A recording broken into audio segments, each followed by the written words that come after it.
Bienvenue. Suite à notre webinaire du 12 janvier dernier, toujours disponible sur le site de la CFDT Cadre, je vous propose aujourd'hui d'approfondir les questions soulevées la dernière fois. Pour ce webinaire, nous allons plus en détail dans la prévoyance lourde hors d'essai pour développer les garanties en cas d'incapacité de travail et d'invalidité.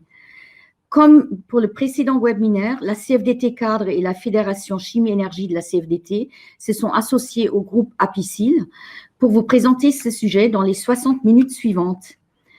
Le groupe APICIL est un groupe paritaire et mutualiste à but non lucratif qui exerce trois métiers: la retraite complémentaire Agir Carco, la santé et la prévoyance, et l'épargne et les services financiers. La raison d'être du groupe APICIL exprime bien la contribution qu'il souhaite apporter dans le domaine de la protection sociale, aller au-delà de son rôle d'assureur de personnes et, par une relation proche et attentionnée, soutenir toute la vie. Pascal Ronzon, notre intervenant, est responsable commercial chez APICIL et également enseignant à l'École supérieure d'assurance, l'ESA. Il est passionné d'histoire de la protection sociale et a 20 ans d'expérience dans le groupement de protection sociale où il a été impliqué pendant 7 ans dans les relations avec les syndicats des salariés. Il connaît en profondeur l'environnement, le marché et la gestion de la protection sociale. Emmanuel Thierrier est chargé de mission au sein de la Fédération Chimie Énergie de la CFDT. Il s'occupe du conseil et de l'accompagnement des syndicats et des équipes syndicales sur le développement et l'adhésion des cadres. Pour ma part, je suis Ute Meyenberg, secrétaire nationale de la CFDT Cadre, en charge de la protection sociale et membre de l'Association européenne des institutions paritaires, une organisation de lobbying au niveau européen. Notre webinaire va commencer. Je vous invite à nous poser vos questions sur le chat et nous prendrons un temps de répondre à certaines d'entre elles. Nous n'aurons malheureusement pas le temps de répondre à toutes, donc nous allons choisir.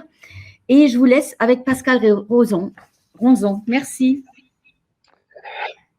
Bonjour à toutes et tous, et je suis heureux d'être avec vous ce soir.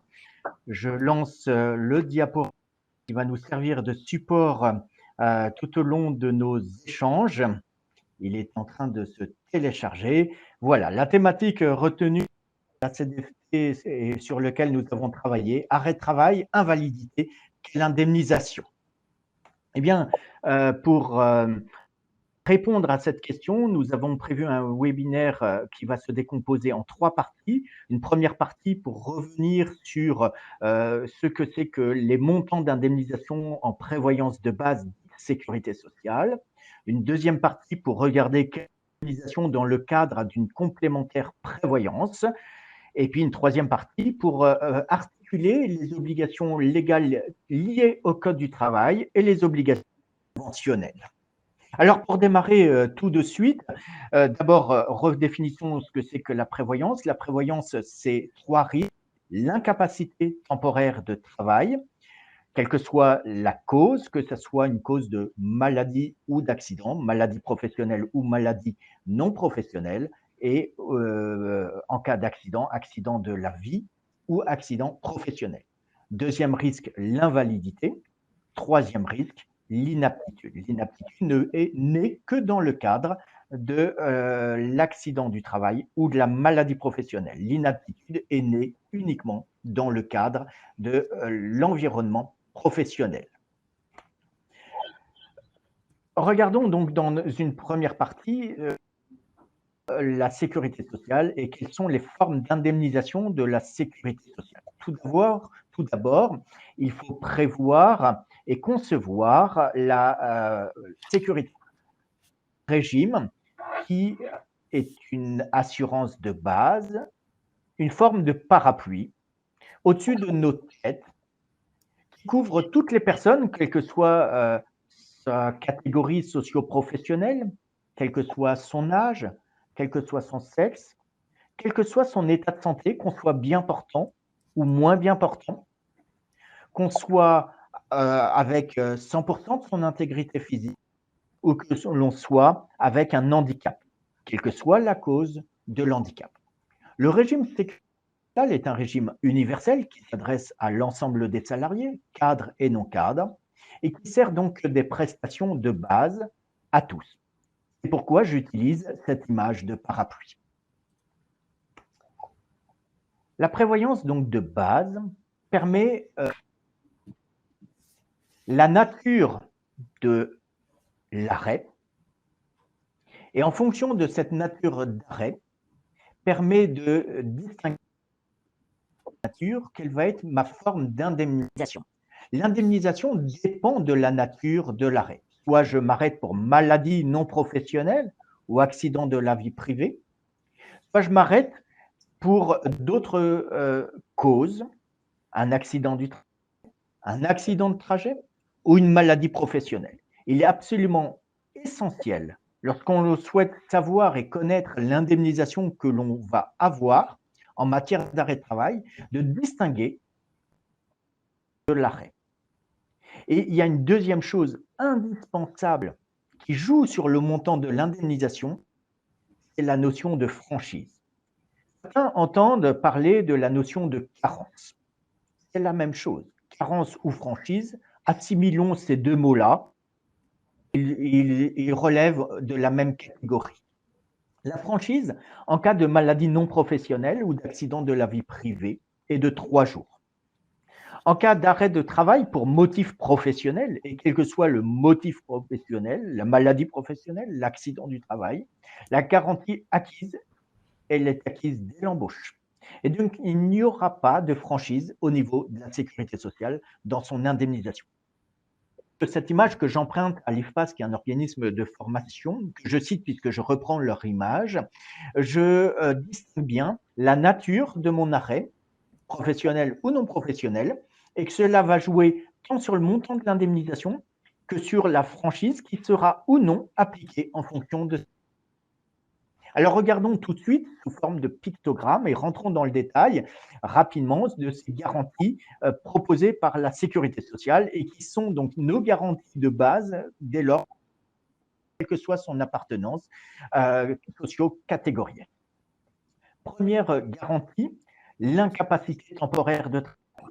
Alors la prévoyance, c'est quelque chose d'assez invisible parce que ma caisse payeuse de ma prestation au niveau du régime de base, la même caisse qui paye les prestations frais de santé. C'est la caisse primaire d'assurance maladie. La caisse primaire d'assurance maladie est née bien avant la.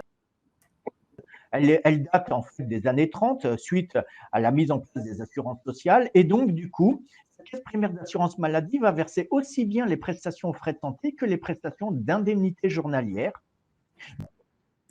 et voire également d'indemnisation suite à un accident du travail ou à une maladie professionnelle. C'est pour cela que la prévoyance, elle est assez invisible puisque, en fait, on voit souvent que dans la caisse primaire d'assurance maladie, il y a un M au sens maladie. Bref, ma caisse primaire d'assurance maladie est ma caisse qui verse la prestation, soit elle la verse à mon employeur, soit elle la verse à moi-même. Lorsque je suis en incapacité temporaire de travail, c'est parce que j'ai contracté une maladie ou j'ai développé une maladie, souvent, ou que j'ai eu un accident de la vie privée, je suis dans mon lit en règle générale et sous médicaments. Là, comment intervient la sécurité sociale? Elle dit franchise de 3 jours pour les salariés issus des régimes privés. Elle va indemniser pendant une durée maximale de 1095 jours, c'est-à-dire 3 ans. Une durée maximale, mais ensuite, en réalité, c'est un tout petit peu plus compliqué. Ces 1095 jours ne sont pas acquis. La sécurité sociale va distinguer si la maladie est issue d'une maladie dite ALD, affection longue durée, ou pas. Si nous sommes en ALD, oui, il y aura bien 1095 jours de couverture du régime de base. S'il n'y a pas ALD, en réalité, la couverture sera que de 360 jours par période de 3 ans. C'est très important ce que je dis là, puisque on peut très bien développer une maladie non invalidante qui ne soit pas reconnue comme une ALD.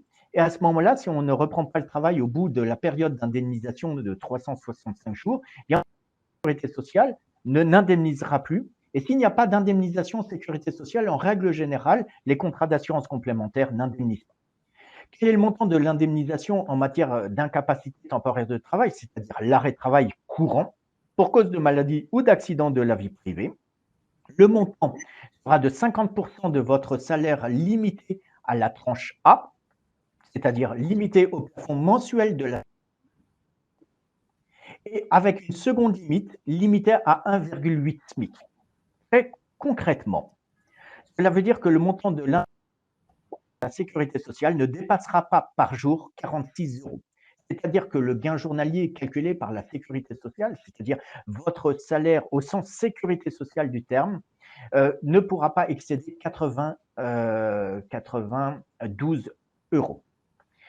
Si vous avez un salaire qui correspond supérieur et qui correspond à aller au-delà à 92 euros par à ces 92 euros, et donc en indemnité journalière, vous ne recevrez pas plus que 46 euros. Donc, quelque part, les salaires élevés sont moins bien couverts par le régime de base et bien évidemment dans la limite encore d'un salaire plafonné au plafond mensuel de la sécurité sociale. Deuxième forme d'indemnisation, je suis en arrêt de travail, mais cette fois-ci pour accès au travail. Donc là, mon arrêt de travail s'inscrit dans le cadre professionnel. Ma caisse primaire d'assurance maladie, toujours ma caisse qui paye la prestation. Là, cette fois-ci, je ne suis pas forcément chez moi, je suis soit à l'hôpital, soit dans une maison de repos, soit peut-être éventuellement chez moi. La franchise qui s'applique par la sécurité sociale est 0 jours, donc je reçois tout de suite une prestation. Cette prestation sera sur un maximum de 365 jours, donc une année en termes d'indemnité journalière au titre de l'accident du travail. Et le montant de l'indemnisation est progressive. Les 28 premiers jours, je reçois 60% de mon salaire de base. Toujours. Et si je ne reprends pas le travail, eh bien, j'ai une majoration et je reçois 80% de mon salaire de base, toujours limité à la tranche A, jour à 365 jours. Si je ne reprends pas le travail au bout de 365 jours, eh bien, l'employeur, en principe, prend les mesures nécessaires pour que je quitte les effectifs de l'entreprise. Troisième forme d'arrêt, l'invalidité. On n'est pas classé invalide de manière naturelle. En règle générale, le classement de l'invalidité se fait par le médecin conseil de la caisse primaire d'assurance maladie. Ce n'est ni le médecin traitant, ni le médecin du travail qui classe les personnes en invalidité. La reconnaissance d'invalidité se fait sur la demande du salarié, soit sur la demande du médecin traitant ou du médecin du travail, mais il faut bien qu'il y ait une démarche, puisqu'il faut bien que le médecin conseil de la sécurité sociale soit saisi. À partir de ce moment-là, le médecin conseil de la sécurité sociale va déterminer 3 catégories possibles d'invalidité. Une première catégorie qui est le fait que la personne puisse continuer à assurer une activité rémunérée, souvent partielle.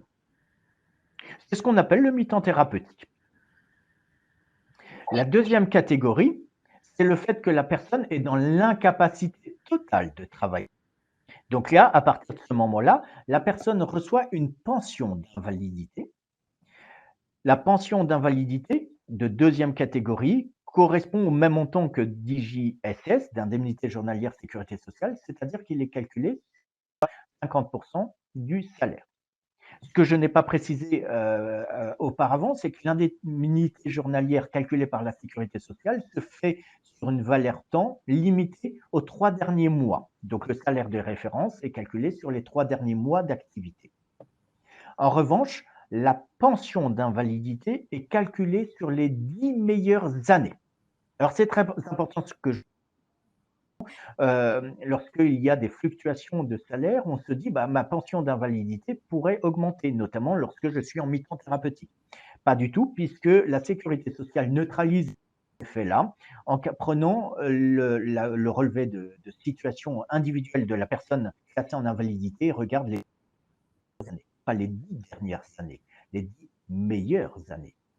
Quelqu'un qui a beaucoup de qui a eu une carrière où il y a eu des forts salaires en début d'activité et des salaires ensuite qui ont stagné en seconde partie d'activité, eh bien, la sécurité sociale va aller recalculer les choses sur les salaires précédents, c'est-à-dire le début d'activité. La troisième catégorie d'invalidité, c'est le fait qu'on est dans l'incapacité totale de travailler.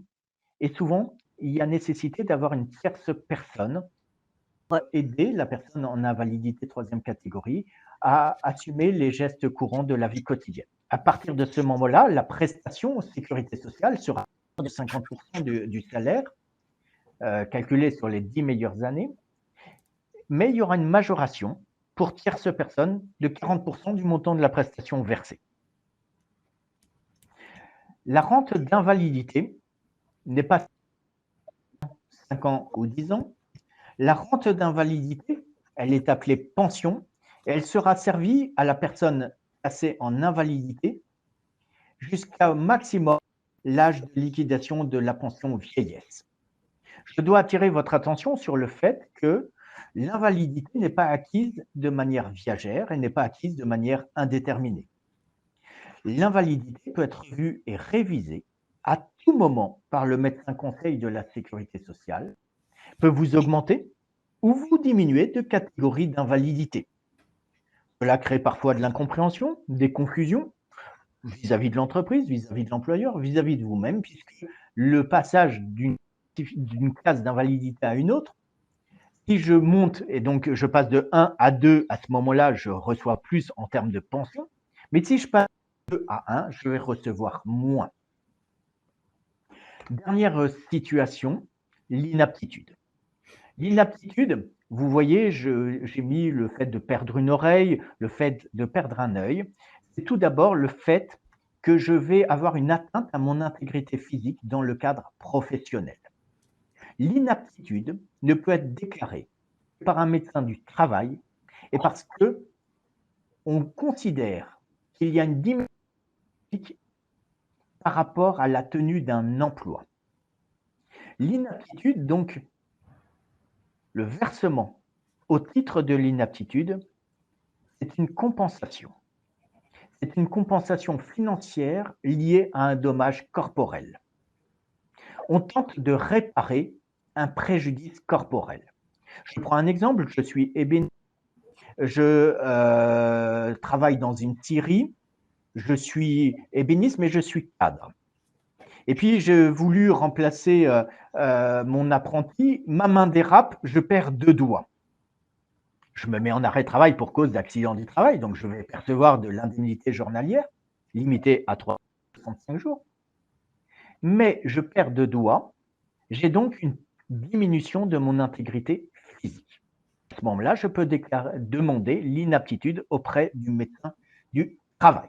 Il va regarder l'inaptitude et donc il va chercher à déterminer quel va être le montant de la compensation financière qui sera attribuée. Cette compensation financière, soit c'est un capital, soit c'est une rente. Si c'est un capital, c'est parce que le taux d'inaptitude sera considéré comme faible, excusez-moi le terme, sur une échelle de 100, ça sera tout taux d'inaptitude inférieur ou équivalente à 10%. En revanche, lorsque j'aurai un taux d'inaptitude supérieur à 10%, je recevrai une rente. Cette rente sera calculée en fonction de mon taux d'inaptitude. Pour tout taux d'inaptitude inférieur à 50%, c'est très simple, c'est mon taux d'inaptitude divisé par 2. J'ai 30% de taux d'inaptitude reconnu par le médecin du travail, eh bien, ma pension qui sera attribuée, 30 divisé par 2, ça sera 15%. 15% de ma rémunération annuelle avant l'accident. Et cette compensation financière, cette rente, sera attribuée pour une durée viagère. Elle ne s'arrêtera pas au moment de la liquidation des droits à la pension vieillesse. C'est pour cela que l'inaptitude est très différente de l'invalidité. Elle est très différente de l'invalidité parce que d'abord, ce n'est pas le médecin conseil de la sécurité sociale qui détermine le taux d'inaptitude, mais c'est le médecin du travail. Et elle est différente parce que l'inaptitude nécessite pour l'employeur de considérer que la personne, lorsqu'elle va revenir dans l'emploi, peut être peut occuper un autre emploi en fonction de son taux d'inaptitude. C'est ce qu'on appelle le reclassement. Et que si le reclassement n'est pas possible, à ce moment-là, il y a un licenciement organisé.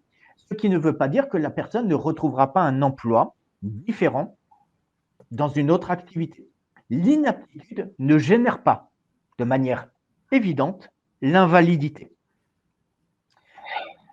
J'en ai terminé sur la présentation des 4 postes de prestations de base de la sécurité sociale, et cette slide permet de résumer la situation.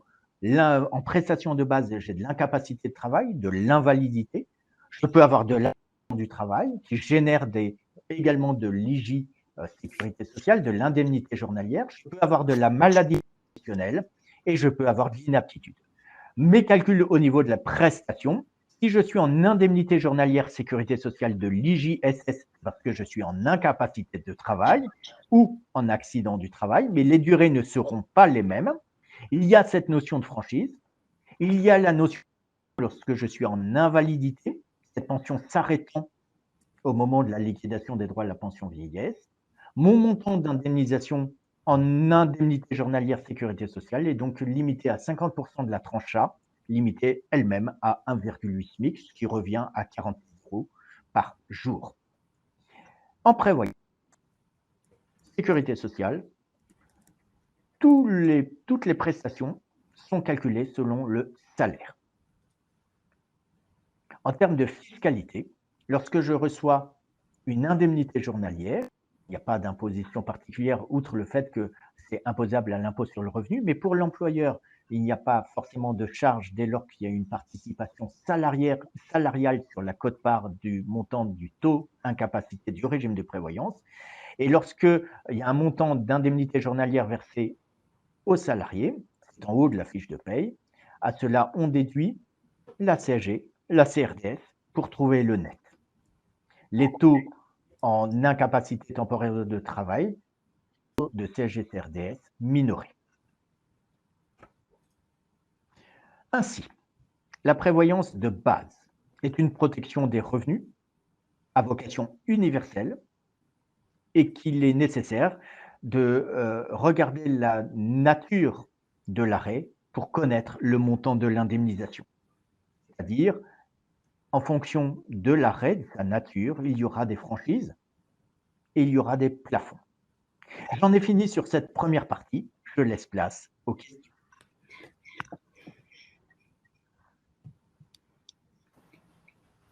Merci Pascal pour cette première partie. Il y a énormément de questions. Je ne vous cache pas à tous ceux qui nous regardent aujourd'hui et qui écoutent ce que tu dis, Pascal, qu'on ne pourra pas répondre à toutes les questions, notamment les questions qui sont parfois très personnelles, bien évidemment. Mais de toutes ces questions, j'ai sorti quelques petites choses. J'aimerais, sur les premières, que tu répondes de façon très, très brève, oui, non, par exemple. On nous a demandé plusieurs fois, tiens, par exemple, qui décide si un salarié est en invalidité? Le médecin conseille la caisse primaire d'assurance maladie. On va le voir directement, il vient chez nous, comment ça se passe? On prend rendez-vous et c'est plutôt, il peut venir ou on se déplace. Super. Les pensions, les indemnisations, tout ce dont tu as parlé, est-ce que ça ouvre à des cotisations retraite ou pas? La pension ouvre à des cotisations retraite mais minorées. L'indemnité journalière ouvre bien évidemment pension retraite. Un sujet qui pourrait être intéressant sur la retraite suite à des difficultés dans la vie.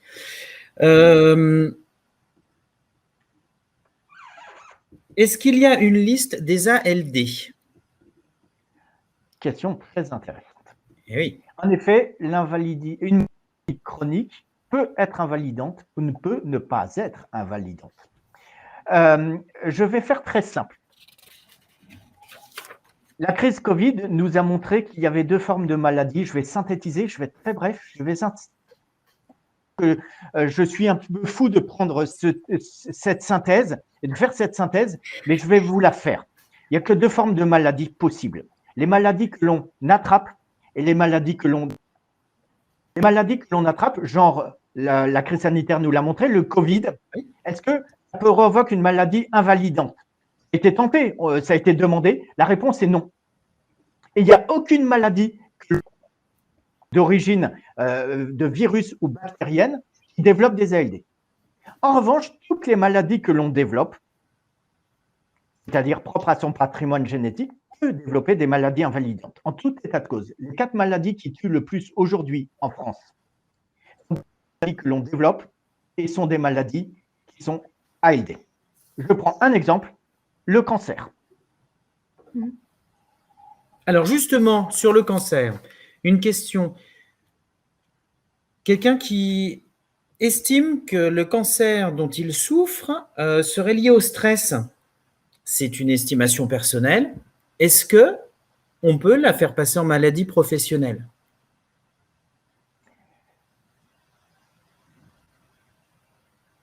Compliquée cette question, puisque c'est la personne qui sait elle-même d'où viendrait son cancer, de quelles seraient les raisons qui ont amené à développer cette maladie, puisqu'on est sur une maladie qui se développe. En réalité, je suis obligé de dire que l'inaptitude ne se conjugue avec l'invalidité. Soit l'un, soit l'autre. Soit on se dit que ma cause, elle est d'origine professionnelle et je vais chercher viagère en inaptitude. Soit j'ai du mal à considérer que la cause, elle est uniquement professionnelle, parce qu'il y a de l'interaction vie professionnelle, vie privée, parce que avant d'être salarié, on est une personne, on est un individu. En fait, la personne, elle a plusieurs casquettes. On est un individu, on a une vie privée, mais on est aussi un travailleur, d'accord? Et donc, on va chercher l'invalidité. Alors, à partir de ce moment-là, on ne peut pas jouer sur tableau à la fois. En réalité, si on va chercher l'invalidité, c'est forcément une maladie professionnelle ou un accident de la vie privée. Une dernière question, une double question sur l'ALD, on va faire rapide, Pascal. À partir de quand par l'IJSS? Est-ce que c'est à partir d'un mi-temps thérapeutique éventuel ou c'est à partir d'un arrêt de travail total? À partir d'un arrêt de travail total. Merci. Et enfin, l'ALD, tu l'as dit, c'est 3 ans. Si on a encore besoin d'un arrêt de travail derrière lié à ce que l'on avait, qu'est-ce qui se passe? Est-ce que c'est un arrêt de travail classique? Est-ce qu'on bascule dans un autre régime? Comment ça se passe? On bascule dans un autre régime non indemnisé par la sécurité sociale et donc non couvert ni par les obligations employeurs ni par les régimes complémentaires de prévoyance. Pourquoi? Parce qu'au bout de 1095 jours, il n'y a que 2 possibilités très binomiales. Soit je reprends le travail, si je ne le reprends pas, la sécurité sociale arrête son indemnisation et je tente de me faire classer en invalidité. Soit je ne suis pas classé invalide et j'ai l'obligation de reprendre mon emploi. Parfait. Merci Pascal. On peut partir sur la deuxième partie. Merci à toutes celles et ceux qui ont posé des questions. Alors, je vais retenter de reprendre le document en le rechargeant. Voilà. Deuxième partie donc, que nous allons aborder. Cette fois-ci, je ne suis plus sur le régime sécurité sociale, je suis dans le régime complémentaire assurantiel. Le régime complémentaire assurantiel en prévoyance, il est de… je mets en place un régime de prévoyance qui comporte 3 risques, décès, arrêt de travail, invalidité. En règle générale, je fais les 3. Pourquoi je fais les 3? Parce qu'il n'y a pas d'obligation légale réglementaire. Il n'y a en prévoyance d'obligation légale conventionnelle. En effet, je n'ai pas de loi qui dit qu'il faut mettre en place un régime de prévoyance. Je suis cadre, je dépends d'une convention collective interprofessionnelle cadre et d'un accord national professionnel depuis la fusion des caisses Arco-Agirc en matière de prévoyance. Lorsque je suis cadre, mon employeur a une obligation assurantielle, moyennant un taux de cotisation, un 50 tranche A de l'employeur, mais pour lequel le contenu du contrat d'assurance est libre. Il n'y a aucun texte qui dit il faut ça, ça et ça. Et il n'y a aucun texte qui dit il faut 300% en décès, 3 années de salaire, et puis être indemnisé à 100% du net. Ça n'existe pas. Il n'y a pas de cadre légal réglementaire en matière de prévoyance, ni pour les cadres, ni pour les non-cadres. Il n'y a que des obligations conventionnelles. Maintenant que j'ai dit cela, en réalité, parce qu'il n'y a que des obligations légales conventionnelles, les contrats d'assurance ont des franchises. Vous l'avez vu en sécurité sociale, on a une franchise 3 jours en cas de maladie, 0 jours en cas d'accident du travail. Eh bien, dans les contrats de prévoyance complémentaire qui portent sur l'indemnisation en cas d'arrêt de travail, J'ai en fait réglementairement 5 possibilités de franchise. Les plus courantes, c'est la franchise fixe. Qu'est-ce que la franchise fixe? J'indemnise à partir d'un temps précisé dans le contrat, 90 jours. Si je dis j'indemnise après 90 jours de franchise, pendant 90 jours, je n'indemnise rien. Moi, assureur. En revanche, moi, salarié, cadre, je bénéficie d'une protection complémentaire qu'on verra dans la troisième partie qui s'appelle la mensualisation. Mais ça relève d'une obligation employeur. Deuxième type de franchise, le franchise avec rachat. La franchise, elle est courante, mais peut-être on ne la connaît pas forcément sous ce nom-là. Le fait de dire que je distingue ma nature de franchise en fonction de la nature de mon arrêt. Je peux avoir une franchise pour cause de maladie à 10 jours. Et puis, en cas d'hospitalisation ou d'arrêt de travail pour cause professionnelle, ma franchise peut être de 3 jours ou de 0 jours. Donc, si je fais un 10-3-3, c'est une franchise avec rachat. Je prends un exemple courant pour les cadres. Au lieu de faire un 90 jours, quelle que soit la nature de l'arrêt, je peux dire je fais du 90-30-30, c'est-à-dire 90 jours en cas de maladie, 30 jours en cas d'hospitalisation, 30 jours en cas de maladie professionnelle. Ça veut dire que l'assureur n'interviendra qu'après cette franchise fixe. La franchise discontinue, elle est un peu plus rare, notamment sur les cadres, mais elle permet en fait de considérer l'arrêt de travail sur 12 mois glissants et non pas en année civile. En effet, un contrat d'assurance se fait en année civile, en prévoyance. Et je vous rappelle qu'il n'y a pas de RIA, il n'y a pas de résiliation infra-annuelle en prévoyance. Donc, la durée d'un contrat d'assurance en prévoyance et en collectif, c'est 12 mois, du 1er janvier au 31 décembre de l'année en cours. La franchise discontinue, ça permet de sortir de ce cadre et de calculer l'arrêt de travail sur 12 mois glissants. C'est-à-dire que si j'ai un arrêt de travail le 1er mars, eh bien, le calcul du 1er mars au 28 février ou 29 février en fonction des années bissextiles ou non. Et donc, vous voyez que je dépasse le cadre du 31 décembre. La franchise discontinue est assez rare sur les collèges cadres, mais elle peut exister notamment dans le secteur de l'économie sociale et solidaire ou dans entreprise où il y aurait un taux d'absentisme important compte tenu des problématiques organisationnelles dans l'entreprise.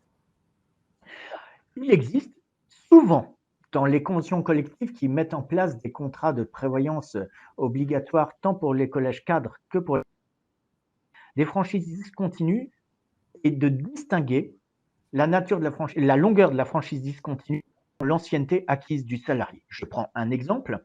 Je peux très bien dire que pour tout salarié qui a moins de 5 ans d'ancienneté, je vais l'indemniser à hauteur de 75% de son salaire après une franchise discontinue de 30 jours.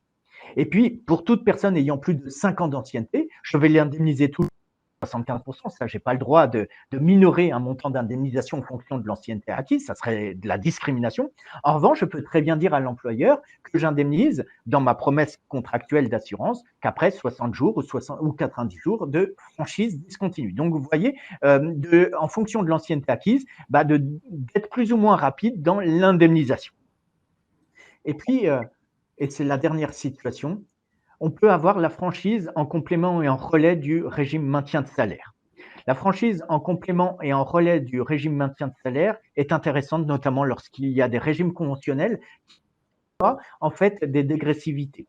Ça permet de couvrir en fait la deuxième période sous la mensualisation qui est moins bien couverte par l'employeur et d'avoir une continuité comme cela entre la première période de mensualisation et la continuité du régime de prévoyance, et cela pendant 360 jours ou 1095 jours en fonction de la nature de l'arrêt et de savoir s'il est en ALD ou hors ALD. Alors, la promesse contractuelle en matière assurance est la suivante.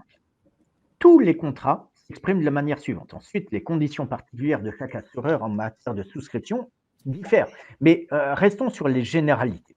En incapacité de travail, je suis donc dans une approche où je suis en arrêt temporaire. L'arrêt de travail est temporaire. Le montant de l'indemnisation va être prévu en fonction d'un pourcentage du salaire moins l'indemnisation sécurité sociale. Je prends un exemple, j'indemnise à hauteur de 80% du brut moins IJSS. Ça veut dire quoi? Est-ce que je vais donner 80%? Non, je ne vais pas donner 80%. Je vais donner 80% moins le montant versé par la sécurité sociale. Alors, c'est très intéressant ce que je viens de dire là, parce que la sécurité sociale intervient que sur la tranche A, limitée à 46 € par jour. Et le salaire de référence au niveau de sécurité sociale, c'est 3 mois. Alors qu'en assurance, tous les contrats prévoient que le salaire de c'est sur les 12 derniers mois. Les 12 derniers mois. C'est-à-dire que mon gain journalier assurantiel n'est pas le même que mon gain journalier sécurité sociale. Plus j'ai des salaires élevés, plus ils seront pris en compte par l'assureur, puisque j'en soustrairai le montant maximum sécurité sociale qui est de 46 €. En revanche, si mon salaire modeste, eh bien là, je ne bénéficie pas du cap de la promesse assurantielle et donc salaire journalier assurantiel de 80 €, eh bien, si j'avais en indemnité journalière sécurité sociale 40 €, vous voyez, il en reste 40, mais 40 à hauteur de 80%, je ne sers pas les 40, je sers 80% de 40, c'est 32. Il restera donc une perte de salaire d'environ 8 € dans cet exemple-là. Et il est très important donc de bien identifier que l'incapacité de travail, c'est donc déclaré par le médecin traitant en cas de maladie de la vie courante ou d'accident de la vie privée. Je tombe de mon escabeau le week-end parce que je taille ma haie, un accident de la vie privée. Et si j'étais dans l'accident du travail, eh bien, ça serait le médecin du travail qui déclarerait donc l'incapacité de travail. En invalidité, ma promesse contractuelle, c'est de verser une pension à hauteur d'un montant, le salaire de référence. Aux derniers mois, je vous rappelle qu'au niveau de la sécurité sociale, c'est calculé sur les meilleures années. Et je soustrais la rente versée par la sécurité sociale. En matière d'invalidité première catégorie, 30%. En matière de deuxième et troisième catégorie, 50%. Le montant de la pension est forcément déterminé par la classification de l'invalidité. Alors, c'est important ce que je vous dis là. Parce que si je suis classé en invalidité seconde catégorie, la définition de sécurité sociale, c'est l'incapacité de travailler. Mais si vous reprenez le travail, parce que votre médecin traitant dit la santé, c'est le travail, ou pour avoir une meilleure santé, il faut retourner au travail. C'est très bien. Pourquoi? L'employeur sera peut-être ravi de vous accueillir. En revanche, sur le plan assurantiel, l'incapacité totale de travail, ça ne veut pas dire travailler une journée, 2 journées, 3 journées. Donc, votre pension assurantielle s'arrêtera. Et il ne sera pas possible de la réouvrir. C'est-à-dire qu'ensuite, si le travail dégrade votre état physique et que vous êtes bien reconsidéré en invalidité seconde catégorie, est-ce que le dossier pourra se rouvrir au niveau assurantiel? La réponse est non.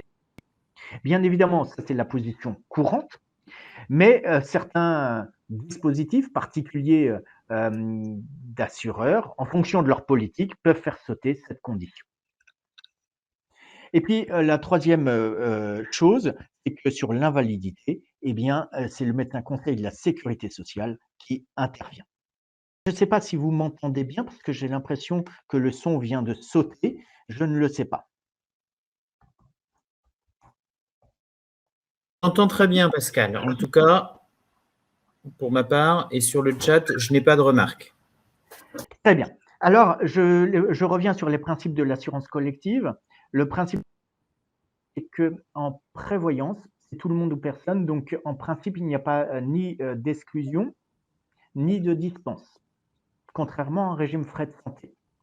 La prévoyance complémentaire assurantielle complète forcément les prestations sécurité et ni plus ni moins que les prestations sécurité sociale. On est en indemnitaire, c'est-à-dire qu'on sert la prestation autant de fois qu'elle survient. Je prends un exemple, l'arrêt de travail, ce n'est pas la personne qui va déterminer si elle reste 15 jours ou 1 mois ou 3 mois en arrêt de travail, c'est le médecin traitant. Eh bien, on va servir autant de fois que la période d'arrêt de travail va être renouvelée. C'est ce qu'on appelle l'indemnitaire. Bien évidemment, principe d'un taux unique par collège participant au régime de prévoyance. La couverture, elle est acquise quelle que soit l'ancienneté acquise du salarié, sauf disposition conventionnelle qui précise qu'il y a des conditions d'ancienneté, 4 mois, 6 mois, 1 an, d'accord? Mais attention, ça, c'est possible que sur la tranche B parce que vous, en tant que cadre, ancienneté dans la convention collective de 1947 en matière de régime de prévoyance. Donc, aucun employeur ne peut mettre une condition d'ancienneté de 6 mois ou d'1 an sur l'arrêt de travail sur la tranche A pour les cadres. Donc, certains dispositifs conventionnels prévoient des conditions d'ancienneté, mais uniquement sur la tranche B, c'est-à-dire les salaires dépassant le plafond mensuel de la sécurité sociale. Maintenant que je dis cela, forcément la cotisation est en pourcentage du salaire. Forcément, la cotisation peut être exprimée en T1, T2 ou TATBTC. Ça ne revient pas tout à fait à la même chose. T1, T2, c'est un langage sécurité sociale. TATBTC, c'était un langage plutôt assurantiel. Qu'est-ce qu'il faut comprendre? T1, c'est l'équivalent de TA, c'est limité à la sécurité sociale. T2, c'est la réunion de TBTC, c'est-à-dire de 1 plafond mensuel de la sécurité sociale à 8 plafonds mensuels de la sécurité sociale, et tout régime de prévoyance inclut la portabilité depuis 2000. Justement, un mot sur la portabilité. Toute personne couverte par un régime complémentaire assurantiel est couverte par la portabilité, c'est-à-dire qu'il dispose des en santé, je dispose de ma couverture à l'identique et la durée de la portabilité va dépendre de mon ancienneté acquise dans l'entreprise, et cela pour une période maximum de portabilité de 12 mois. Je prends un exemple, j'ai qu'un demi-mois d'ancienneté dans l'entreprise, j'ai 1 mois de portabilité. J'ai 13 ans d'ancienneté dans l'entreprise, j'ai que 1 an de portabilité. Eh bien, le cadre général de la prévoyance est régi uniquement par un texte réglementaire de la prévoyance complémentaire. Excusez-moi, le cadre légal de la prévoyance complémentaire est régi par un texte réglementaire qui s'appelle la loi Evin. Claude Evin, en 1989, a souhaité protéger les salariés. C'est une loi qui est très connue en matière de santé parce que globalement, on sait qu'il faut faire un encadrement tarifaire pour le maintien à l'identité lorsque le salarié quitte l'entreprise pour partir soit à la retraite, soit parce qu'il est invalide. En réalité, la loi Evin, elle est très importante en prévoyance, c'est la majorité de la loi. Elle a 2 finalités, protéger le salarié et informer le salarié. Les obligations donc portent tant sur l'employeur que sur l'assureur, mais dans un objectif unique, protéger le salarié.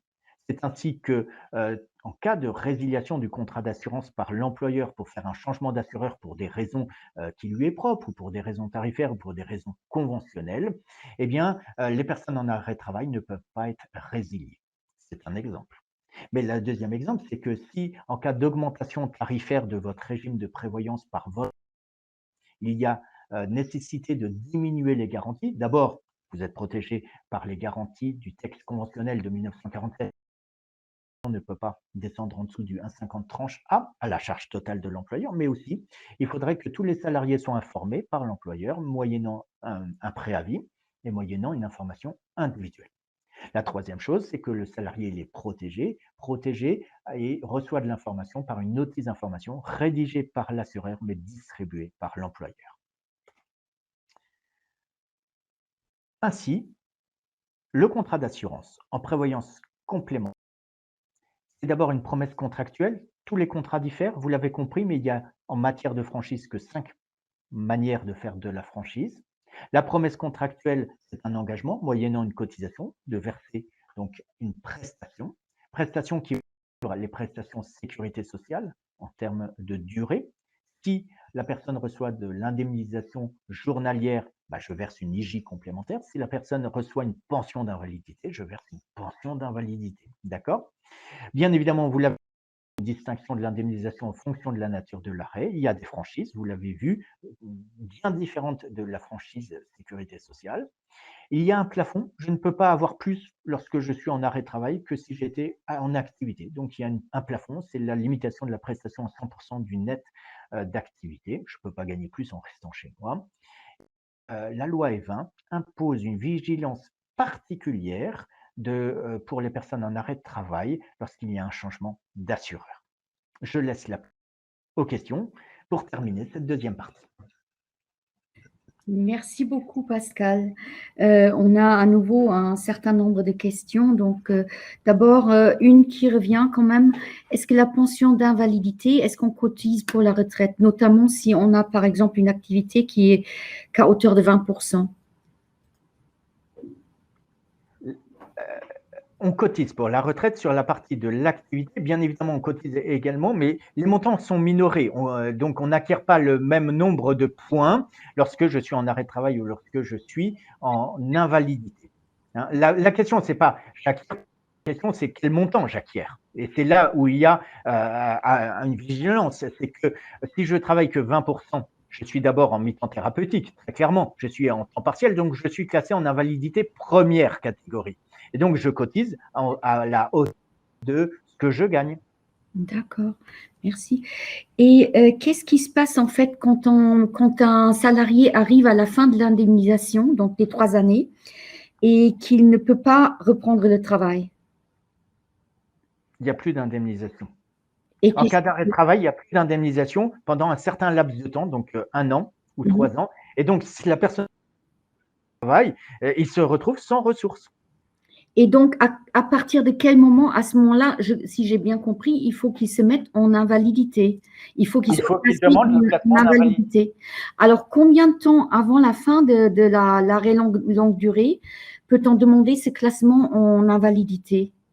Il n'y a pas de période. Ça peut être tout de suite. C'est le médecin traitant qui va déterminer la gravité de l'affection longue durée et qui va dire si la maladie est invalidante ou pas. Donc, le classement d'invalidité peut être rapide, 1 an, 2 ans, mais maximum 3 ans. Et si on est classé en invalidité, est-ce qu'automatiquement on reçoit une pension d'invalidité ou est-ce qu'on peut encore, si par exemple on est classé en invalidité avant la fin des 3 ans, est-ce qu'on peut encore recevoir les indemnités journalières? La notification par la sécurité sociale de l'invalidité met fin à l'indemnité journalière et l'indemnité journalière est substituée par la pension d'invalidité. D'accord. Et donc, à quel moment l'employeur doit verser le complément de retraite versé par l'assurance? Le complément de salaire, pardon, pas de retraite, de salaire. Eh bien, on va le voir dans la 3e partie. Je ne vais pas déflorer le sujet. Je répondrai à cette question dans la 3e partie. D'accord. Ah oui, on a une question concernant les fonctionnaires. J'imagine que c'est un peu compliqué parce que là, on se retrouve quand même dans le régime privé. Les fonctionnaires, en fait, il y a quelqu'un qui a demandé que les fonctionnaires ont un congé longue durée de 5 ans. Et pourquoi la sécurité sociale ne prend pas en compte cette durée-là? D'abord, un fonctionnaire n'est pas assujetti au régime général des salariés. D'abord, donc les règles pour toute personne relevant du domaine, je suis en territorial, en hospitalier, eh bien, ne sont pas les mêmes. Il y a une réforme en cours. Il y a une réforme en cours qui prévoit des échéances et cette réforme en cours va venir bouleverser les règles, mais ce n'est pas le sujet aujourd'hui. D'accord. Je serais heureux de donner des axes et d'intervenir sur ce prochain thème possible de webinaire. D'accord, on va garder ça en mémoire. Merci Pascal, je pense qu'on peut continuer pour la fin, la 3e partie. Très bien. La 3e partie, c'est donc l'articulation en fait entre les obligations de l'employeur, le régime de base, sécurité sociale, le régime complémentaire de nature conventionnelle. Un mot sur la loi de mensualisation. La loi de mensualisation, c'est une obligation de maintien de salaire pour cause de maladie auprès de son salarié ou d'accident. Après 1 an d'ancienneté, l'indemnisation va intervenir selon 2 périodes. Une première période où le montant sera à 90% du salaire, après une franchise fixe de 7 jours. Et une 2e période qui interviendra avec un montant de 66 et qui sera donc une 2e période. Ça donne le schéma suivant. Vous voyez, la sécurité sociale donne toujours mes 50% dans un maximum 1095 jours, mais mon complément obligatoire de l'employeur n'intervient pas ni au même moment que la sécurité sociale, ni à 100% de mon salaire d'activité. C'est tout ce qui n'est pas pris en charge.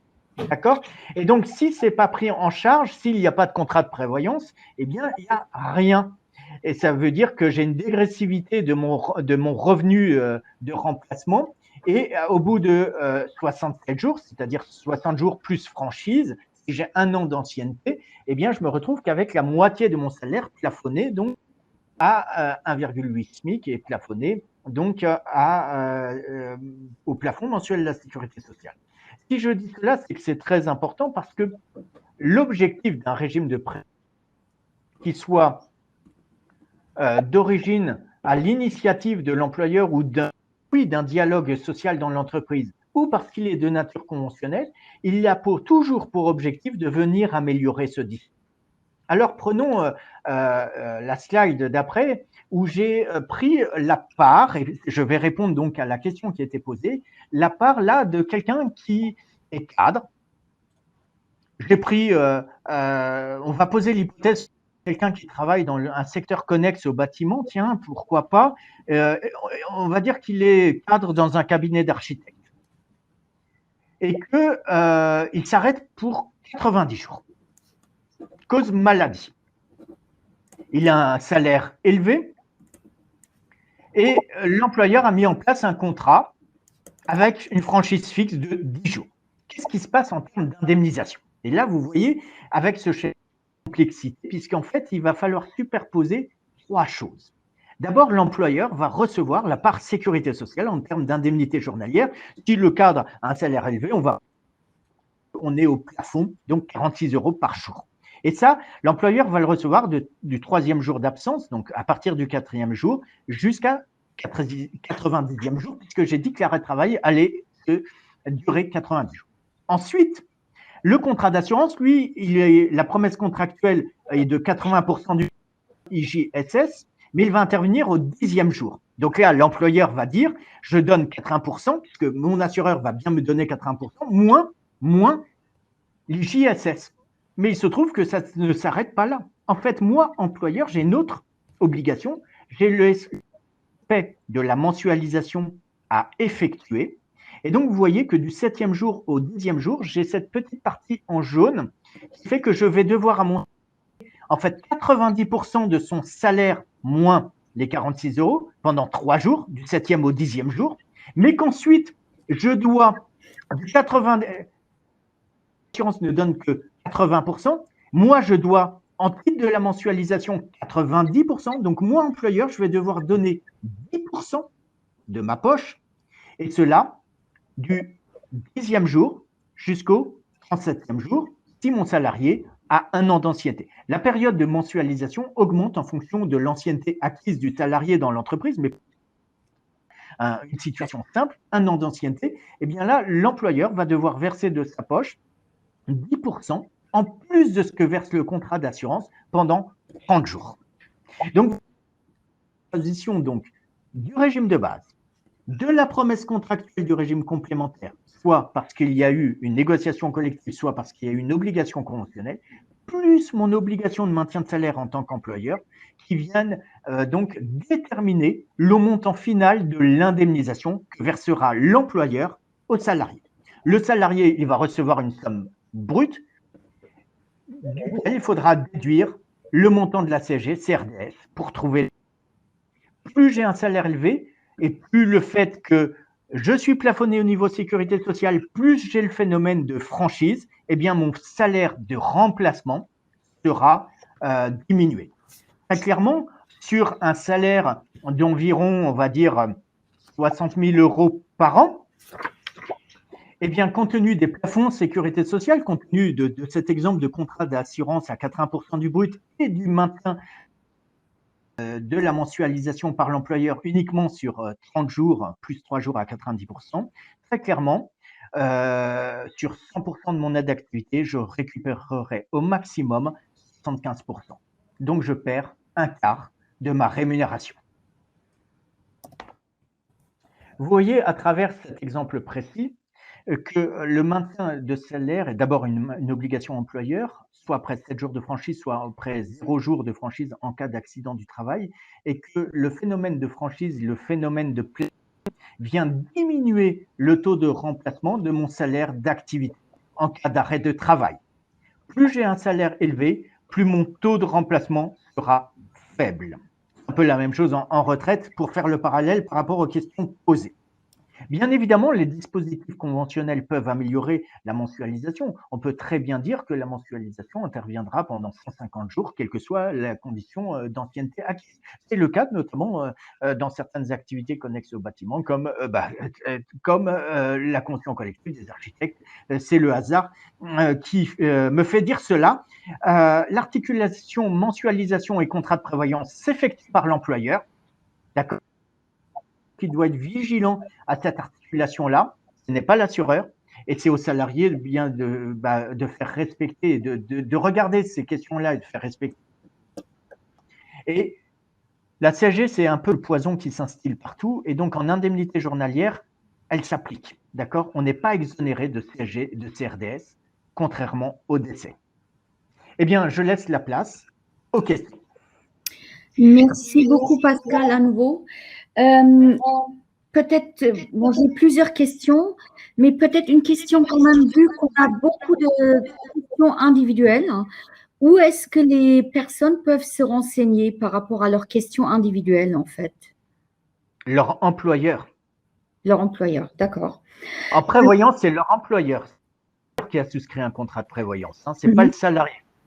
D'accord, donc c'est lui qui doit dire comment peut-on reprendre, par exemple, à quel moment est-ce qu'on passe en invalidité, etc. Tout ça, c'est l'employeur qui doit répondre à ces questions-là. Oui, et s'il y a une hésitation, le salarié peut se renseigner auprès de sa caisse primaire d'assurance maladie ou auprès de son médecin traitant. Et si on est dans le cadre professionnel avec une maladie professionnelle, auprès du médecin du travail. Et il ne peut, par exemple, est-ce qu'il pourrait appeler Apicil aussi? Eh bien, en réalité, l'assureur en prévoyance complémentaire et en assurance collective, l'assureur peut bien évidemment répondre aux questions des salariés, mais il n'y a aucune obligation de devoir de conseil auprès des salariés. D'accord, parce que là, on me dit, oui, enfin, on veut bien, mais il faut avoir une RH compétente, ce qui n'est pas toujours le cas. Bon, je passe aux questions. Alors, des organisations syndicales. Et oui, c'est nous qui devons faire le travail des RH à ce moment-là, oui. Alors, est-ce que s'il y a une invalidité de type 2, est-ce que la prévoyance est automatique? Je suppose. Oui, si le contrat de prévoyance prévoit l'invalidité de type 2, oui. D'accord. Est-ce que, à quel moment est-ce que le complément de salaire est versé? C'est la question que j'avais tout à l'heure, où tu disais il faut attendre la partie 3. Le complément. Eh bien, la partie de reversement de l'indemnité journalière sécurité sociale, l'employeur le fait sur le bulletin de paye tous les mois. En revanche, la partie mensualisation se fait après 7 jours de franchise. Et la partie complémentaire d'une prévoyance complémentaire, l'application de la franchise contractuelle. D'accord. Est-ce qu'on peut contrôler, est-ce que quelqu'un qui est en maladie longue durée peut être contrôlé? Bien sûr, très important comme question. Je perçois de l'indemnité journalière et je souhaite effectuer une petite activité bénévole à côté. Je suis bénévole, je risque rien. Non, Keneni. La sécurité sociale contrôle et que vous êtes en activité rémunérée ou non rémunérée, votre indemnité journalière s'arrêtera. D'accord. Si je perçois une pension d'invalidité, mais que je ne suis pas ni à mon lieu de résidence et que je suis ailleurs, la pension d'invalidité s'arrêtera. Mieux, si je viens à décéder et que je ne suis pas sur le territoire où je dois être, je n'aurai pas de capital décès. D'accord. Ça, c'est important. Est-ce qu'on peut reprendre en mi-temps thérapeutique si on est classé en invalidité? Oui, mais c'est le médecin conseil de la sécurité sociale qui va le déterminer. D'accord. Et que devient la pension d'invalidité à la retraite? On a déjà posé. Elle s'arrête. D'accord. D'accord. Donc, c'est la retraite qui prend. Voilà. Et est-ce que le mois suivant l'inaptitude, après qu'on soit classé en inaptitude, est-ce que l'employeur est obligé de verser le salaire enfin le complément d'inaptitude ou pas? Ou à partir de quel moment est-ce qu'il est obligé de verser ce complément? Non, il n'y a pas d'obligation de verser un complément à l'inaptitude. L'inaptitude est liée en fait à une réparation, à un dommage corporel constaté par le médecin du travail. Et il n'y a donc aucune obligation pour l'employeur de compléter. Et qui c'est qui complète alors? Ça peut être le contrat de prévoyance qui complète ou personne. D'accord. Parce que ça n'empêche pas de percevoir des indemnités journalières en cas d'accident du travail. Ça n'empêche pas de travailler dans le cas d'un autre emploi auprès d'un autre employeur. Si je quitte mon employeur. Je suis inapte par rapport à un emploi. Je ne suis pas inapte par rapport à une capacité physique. J'ai quelqu'un là qui réagit par rapport à ce que tu as dit, par rapport au fait qu'on ne peut pas changer de domicile, enfin qu'on peut être contrôlé et qu'il ne faut pas être à un endroit ailleurs. Alors, qu'est-ce que je suis en invalidité, je ne peux pas partir en vacances? Je peux partir en vacances, mais je n'ai pas intérêt à partir en vacances à l'étranger et à décéder à l'étranger. D'accord. Ah oui, d'accord. Je peux partir en vacances. Par contre, m'installer et résider plus de 6 mois de l'année ailleurs, ça ne le fait pas. Donc, il faut faire attention même quand on part en vacances. Je peux partir en vacances. J'ai le droit de partir en vacances. Oui. Par contre, je n'ai pas le droit de résider plus de 180 jours ailleurs que résidence. Ça, c'est une D'accord. règle fiscale et D'accord. applicable en matière de prestations de sécurité sociale et prestations assurantielles. Alors, si le En tout message- cas, compris par le temps, en tout cas, moi, je remercie tous les participants et je vous remercie pour ces questions. Merci. En effet, Emmanuel, je pense que c'est Emmanuel qui va faire la conclusion. Effectivement, on a passé un tout petit peu plus d'1 heure. C'était un sujet très intéressant avec énormément de questions. On l'a dit plusieurs fois, très personnel. C'est vrai que ça nous amène certaines réflexions. Nous poursuivrons tout ça. En tout cas, merci Pascal pour votre présentation qui était très riche en informations, très détaillée. On était précis sur les différences, invalidité, incapacité et inaptitude. Pour tout ce qui est un peu plus périphérique, on a vu vos questions, on en prendra en compte. En tout cas, vous toutes et tous qui avez pris le temps de suivre ce webinaire, nous vous remercions. J'espère que cela vous aura permis de mieux comprendre ce qu'est la prévoyance. Pour tous les salariés qui étaient présents, ce webinaire, on a voulu le construire pour vous être utile parce que vous pourriez être confronté à un moment ou à un autre à cette problématique. Et bien évidemment, vos militants CFDT sont là pour vous aider. Vous pouvez aller vers eux pour pouvoir trouver de l'information et vous guider dans tout ce domaine-là. C'est important et vous pouvez bien évidemment aussi adhérer en ligne à la CFDT sur le site cfdt.fr. N'hésitez pas. Pour les militants syndicaux qui nous ont suivis aujourd'hui, je vous invite donc à vous saisir, vous le voyez, de cette thématique pour informer largement les salariés de vos entreprises. Il y a des choses à faire, il y a beaucoup d'interrogations. Vous trouverez par ce biais un vrai levier de crédibilité. C'est pour ça aussi qu'on vous le dit au niveau de votre action syndicale en faveur de tous les salariés. Ce webinaire va rester consultable en ligne. N'hésitez pas à vous connecter et à proposer à votre entourage de venir le consulter, à prendre le temps de le regarder à nouveau pour bien voir chaque sujet qui peut vous intéresser. Et dans les mois qui viennent, nous vous proposerons donc un nouveau webinaire issu de vos nombreuses questions d'aujourd'hui. Un grand merci à Pascal Ronzon pour cette présentation, Ute Meyenberg pour toutes ces questions et ces interventions, et à Alexandre Bonifaci pour la réalisation de ce webinaire, parce que techniquement, ce n'est pas évident. Vous étiez tous très nombreux. Un grand merci et une belle fin de journée à vous. Au revoir. Merci, au revoir. Merci.